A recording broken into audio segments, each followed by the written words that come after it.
자, 세종총파교회 교회학교 어린이 여러분 안녕하세요. 안녕하세요. 한 주 동안 잘 지냈어요? 네. 그렇군요. 우리 교회에 들어오면서 뭐가 많이 바뀌었죠? 뭐 많이 바뀌었네. 왜 바뀐지 아는 사람? 네, 왜 바뀌었을까요? 예수님께서 태어나신 그 성탄절을 기다리는 대림절이 시작되었습니다. 제가 여러분들에게 지난주가 왕국주일이라고 말씀을 드렸었죠. 그리고 왕국주일은 예수님이 우리의 왕이세요 라고 고백하는 주일이라고 했습니다. 자, 그리고 제가 한 가지 더 말씀드렸는데 왕국주일이 교회 달력의 맨 마지막 시간이라고 말씀을 드렸습니다. 그러니까 예수님을 믿고 따르는 우리가 이번 주는 가장 첫 해의 처음 시작을 여는 주예요. 자, 그런데 교회의 달력은 가장 처음 시작이 예수님께서 태어나신 성탄절이 아니라 예수님께서 태어나신 곳을 4주 동안 기다리는 대림절이 교회의 달력의 처음 시작입니다. 여러분들이 이것을 잘 기억해 주시고 우리가 함께 예배를 드렸으면 좋겠습니다. 아시겠죠? 네. 자, 이제 우리 함께 찬양하면서 하나님께 우리의 마음을 모으도록 하겠습니다. 그래서 하나님의 고요히 감사요 그 놀라운 평화를 누리며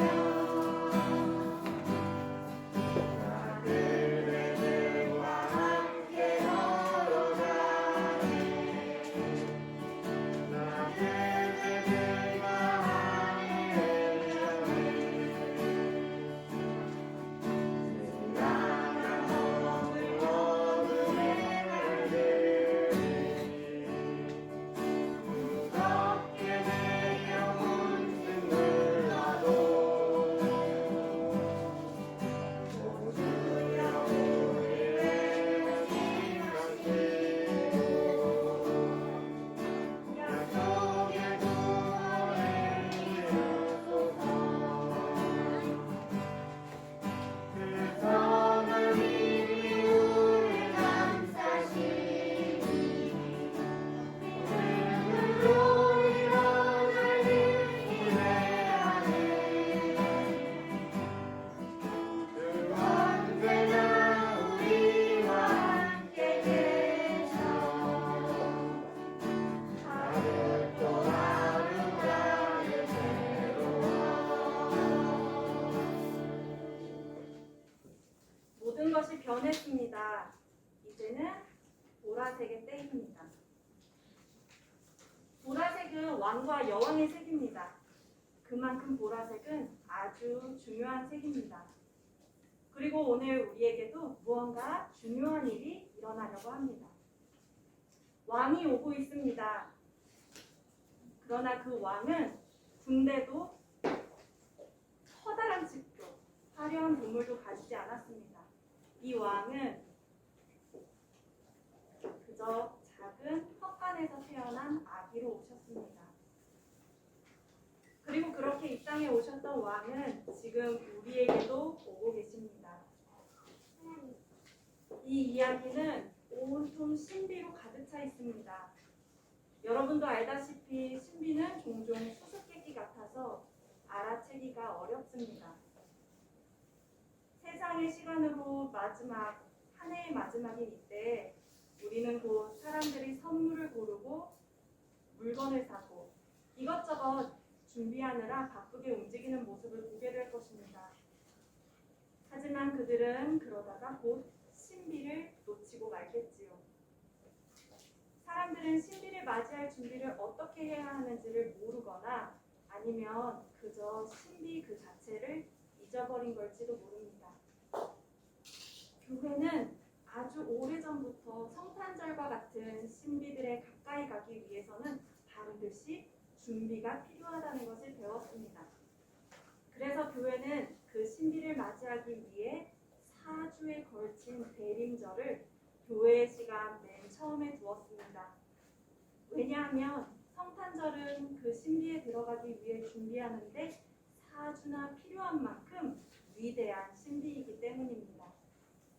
그리고 그리고 우리 모두는 이 대림절 기간을 통해 그 위대한 신비가 있는 베들레헴으로 가는 길 위에 서게 될 것입니다.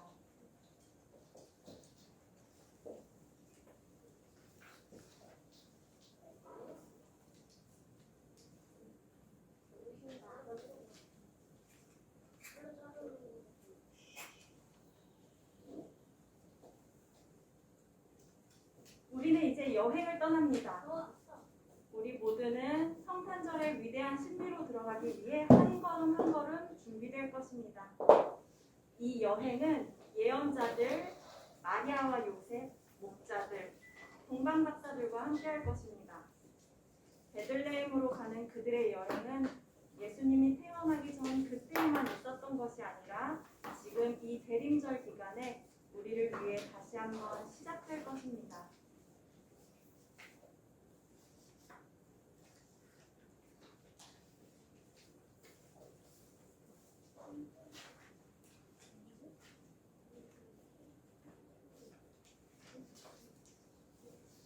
오늘은 우리가 이 예언자들을 떠올리는 시간입니다. 예언자들은 하나님과 아주 가까이 있던 사람들입니다. 그리고 하나님도 그들 곁에 계셨지요. 그래서 이 예언자들은 무엇이 가장 중요한지를 아주 잘 알고 있었습니다. 가리키고 있는 이 손가락을 보세요.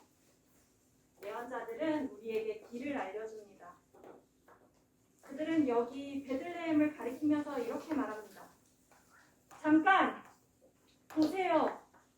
집중하세요. 정확히 무슨 일이 일어날지 다 알 수는 없지만 베들레헴에 무언가 놀라운 일이 벌어지고 있습니다. 예언자는 가장 중요한 것들을 알고 있었습니다. 그들은 어디로 가야 하는지 알았습니다.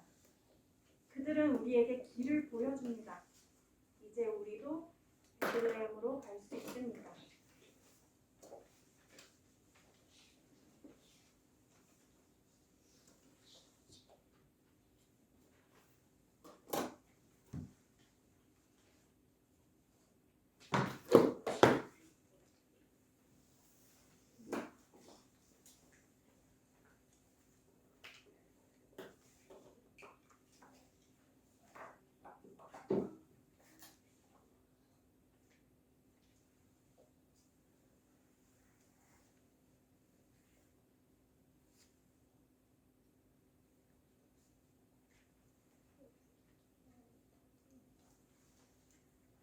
이것은 예언자의 빛입니다. 이 빛을 느껴보세요.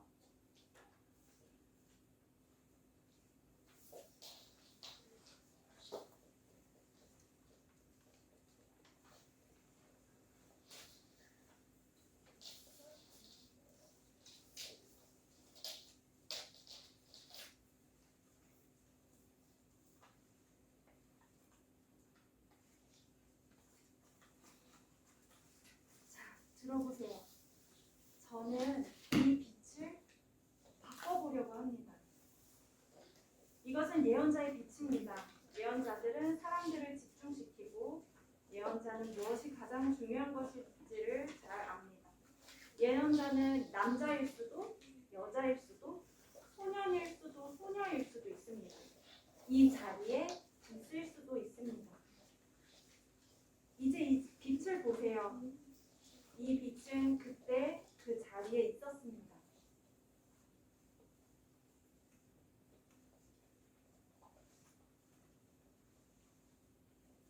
보세요. 변화가 일어났습니다. 지금 퍼져나가면서 예배당 전체를 채워갑니다. 그리고 예언자의 빛은 언제든 여러분에게 필요할 때 거기에 있을 겁니다. 자, 오늘 우리에게 주시는 하나님의 말씀은 마태복음 2장 16절에서 18절까지의 말씀입니다. 제가 여러분에게 읽어드리도록 하겠습니다. 여러분은 귀를 기울여서 잘 들어주세요. 헤롯은 박사들에게 속은 것을 알고 몹시 노하였다. 그는 사람을 보내요. 그 박사들에게 알아본 때를 기준으로 베들레헴과 그 가까운 온 지역에 사는 2살짜리로부터 그 아래 사내 아이를 모조리 죽였다. 이리하여 예언자 예레미야를 시켜서 하신 말씀이 이루어졌다. 라마에서 소리가 들려왔다. 울부짖으며 크게 슬피 우는 소리다. 라헬이 자식들을 잃고 오는데 자식들이 없어졌으므로 위로를 받으려 하지 않았다. 이는 하나님의 말씀입니다.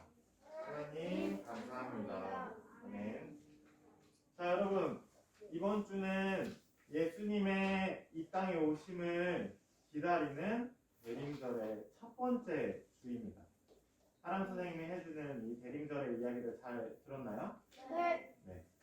우리가 함께 그 하람 선생님이 해주신 대림절의 이야기를 잘 기억하면서 오늘의 성경 말씀의 이야기에 귀를 기울여 보도록 합시다. 자, 예수님께서 어떻게 이 땅에 오시게 되는지 그 이야기를 시작하기 전에 우리는 예수님께서 왜 이 땅에 오시게 되었는지를 먼저 함께 살펴보기를 원합니다. 자, 그리고 여러분이 지난주에 너무너무 다윗의 이야기가 너무 갑작스럽게 끝나고 그 나머지 구약의 이야기들이 건너뛰어져서 누가복음에 들어가는 것을 많이 아쉬워했던 것 같아서 제가 그 다윗 이후에 이스라엘에 어떤 일들이 벌어졌는지 그리고 그 일들이 벌어진 것 때문에 왜 예수님께서 이 땅에 오셨어야만 했는지 여러분들에게 간략하게 이야기를 나눠보려고 합니다.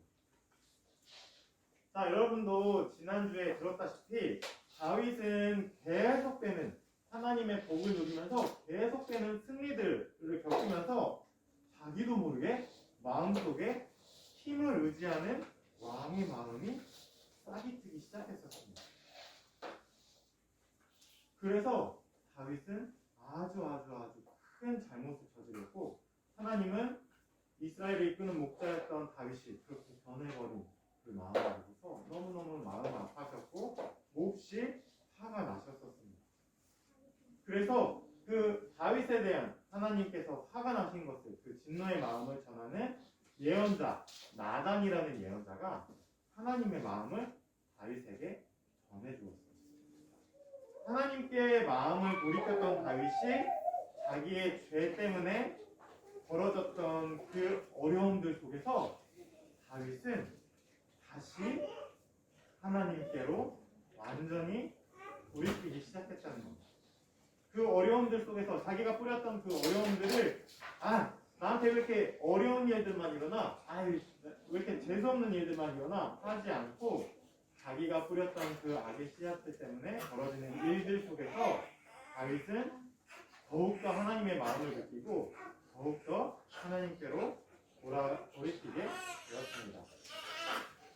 자, 그런데 이렇게 하나님의 마음으로, 물론 사람이기 때문에 잘못을 저지르는 다윗이 하나님의 마음으로 돌이키고 하나님께로 돌아왔지만, 자, 그런데 이스라엘에는 문제가 있었습니다. 그 다윗이, 하나님의 마음을 아는 그 목자 다윗이 죽고 난 뒤에 하나님의 마음을 아는 목자,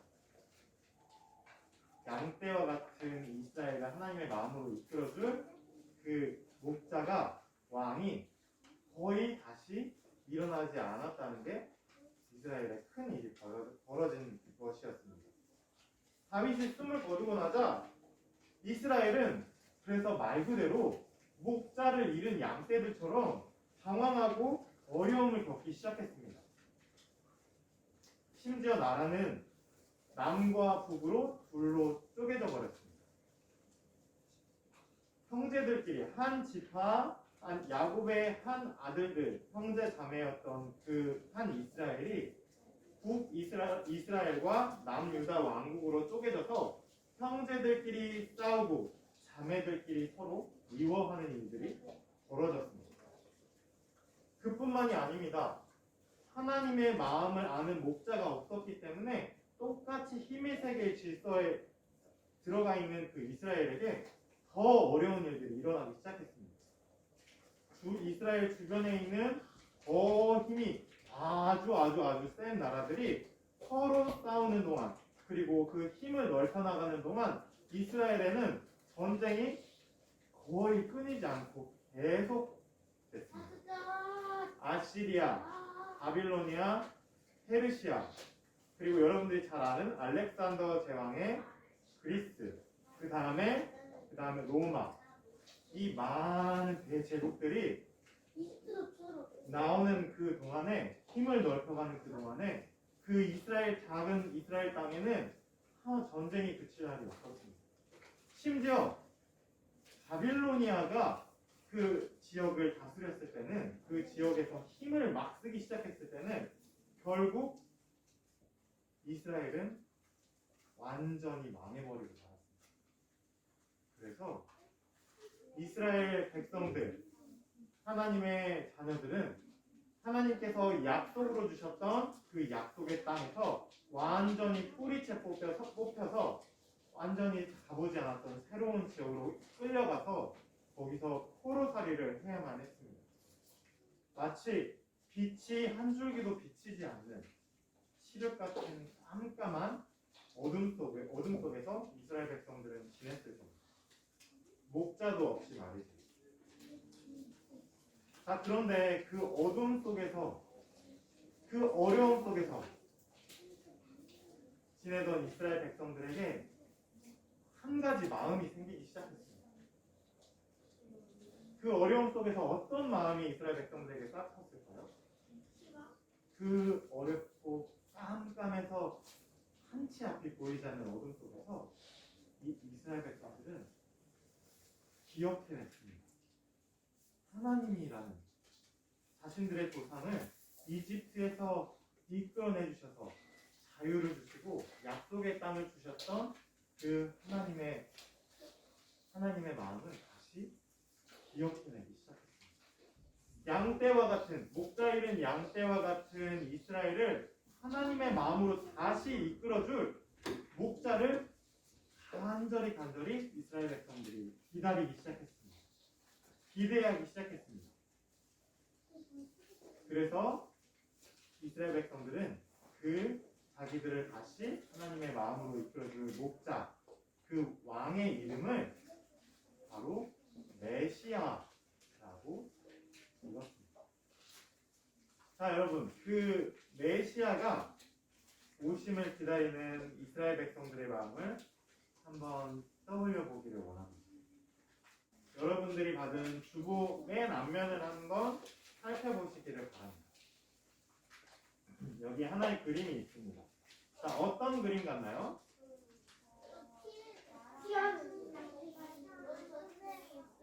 오.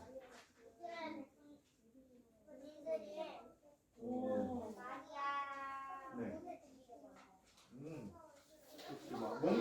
뭔가 여러분들의 이야기가 거의 잘 맞아요. 그리고 뭔가 긴박한 일이 벌어지고 있고, 이게 아이를 안고 도망치는 아주머니도 보이고, 여기 몰래 숨어 있는 것 같은 아주 긴박한 분위기가 이 그림 속에서 느껴집니다.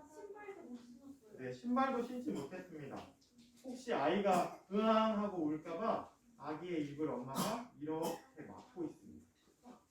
들킬 수 있습니다. 자, 이 그림이 어떤 때냐면, 제가 여러분들에게 읽어드렸던 하나님의 말씀의 배경이 되는 그 상황을 이 작가가 그림을 그린 겁니다. 자, 예수님이 태어나시기 바로 직전에 이스라엘을 다스리고 있었던 왕은 헤롯이라는 왕입니다. 헤롯 대왕이 이스라엘 지역을 다스리고 있었습니다. 자, 그런데 여러분 보세요. 그 이스라엘 그 지역, 그 약속의 땅을 다윗 이후에 계속 다스리고, 그리고 다른 제국들이 쳐들어왔고 했던 그 왕들이 여전히 있었거든요. 계속 다윗 이후에 예수님이 오시기 전까지 계속 왕이 있었습니다. 자, 그런데 그 왕들이 하나님의 목자의 마음을 아는 그 왕들이 거의 없었고, 힘으로 다른 사람들을 짓누르고 권력을 휘두르는 그 왕들이 있었기 때문에 이스라엘 백성들이 많은 어려움들을 겪었던 거거든요. 그리고 그 어려움 속에서 메시아를 바라게 된 거라고 했었잖아요. 자, 그런데 예수님께서 오시기 바로 직전에 이스라엘을 다스렸던 헤롯 대왕도 역시 마찬가지. 헤롯 대왕 역시 힘을 의지하고 권력을 휘두르는 그 왕과 다르지 않았습니다. 그래서 성경에는 헤롯 대왕이 이런 일을 했다고 나와 있습니다. 헤롯 대왕이 백성들이 기다리는 새로운 왕, 그러니까 메시아가 이 땅에 곧 태어날 것입니다 하는 소식을 듣고 그 메시아가 태어난 그 나이대 1살, 2살 되는 어린아이들을 그 지역에서 모조리 죽여라 하고 명령합니다. 그 힘의 세계의 질서에서는 자기보다 힘이 센 왕이 일어나기 전에 힘이 더 세지기 전에 그 왕을 꺾어버려야 했기 때문입니다. 헤롯은 그 힘의 세계의 질서를 철저히 따랐습니다. 그 힘의 세계에서 자식을 잃을 위기에 처한 어머니의 표정을 여러분들이 다시 한번 살펴보시기 바랍니다. 다윗 이후에 수많은 시간이 흘렀지만 이처럼 어려움을 당하고 슬픔을 당하는 사람들, 약하고 소외된 사람들은 끊이지 않았습니다. 그리고 이들은 계속해서 이 어려움 속에서 다시 한번 메시아가 오시기를, 다시 한번 우리를 하나님의 마음으로 이끌어 이 땅 가운데 평화를 주실 평화의 왕이 오시기를 간절히 바랬습니다. 자, 이것이 예수님이 오시기까지, 다윗 왕이 죽고 나서부터 예수님이 오시기까지의 긴 시간을 짧게 여러분들에게 그 역사를 소개시켜 준 것입니다. 많은 시간이 지났고 정말 많은 왕들이 일어났다가 망하기도 하고 죽기도 했습니다. 자, 그런데 거기에는 희망이 없었고 구원이 없었습니다. 그리고 백성들은 간절히 그들을 구원해줄 메시아를 기다리고 있었습니다. 이 어려운 상황 속에서 이 여인의 표정과 같은 백성들의 마음 가운데서 그 시간 속에 예수님이 이 땅에 곧 태어나실 겁니다. 자, 이제 내게 있는 향유탑 함께 찬양하면서 하나님께 봉헌하도록 하겠습니다.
오늘 들은 말씀 기억하면서 하나님께 드린 헌금 위에서 마치는 기도하도록 하겠습니다.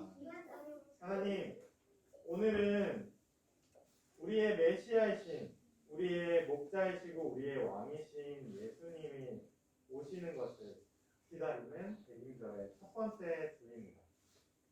그리고 오늘 성경 말씀을 통해서 예수님께서 왜 이 땅에 오셔야만 했는지, 그리고 예수님이 오시기를 간절히 바라는 사람들의 마음은 어떤 것이었는지를 우리가 성경의 이야기를 통해서 함께 살펴보았습니다.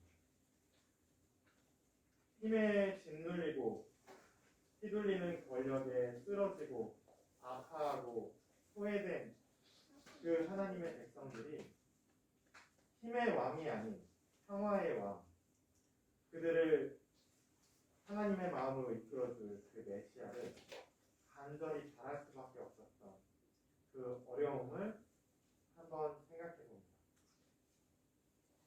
하나님, 그리고 우리가 지금 살아가고 있는 이 시대를, 우리가 밟고 있는 이 땅을 한 번 더 생각해 봅니다. 소외되고 약하고 병든 사람들은 여전히 우리 곁에 있고, 힘과 권력에 짓눌리고 있는 사람들도 여전히 우리의 이웃 가운데 있습니다. 그뿐만이 아닙니다.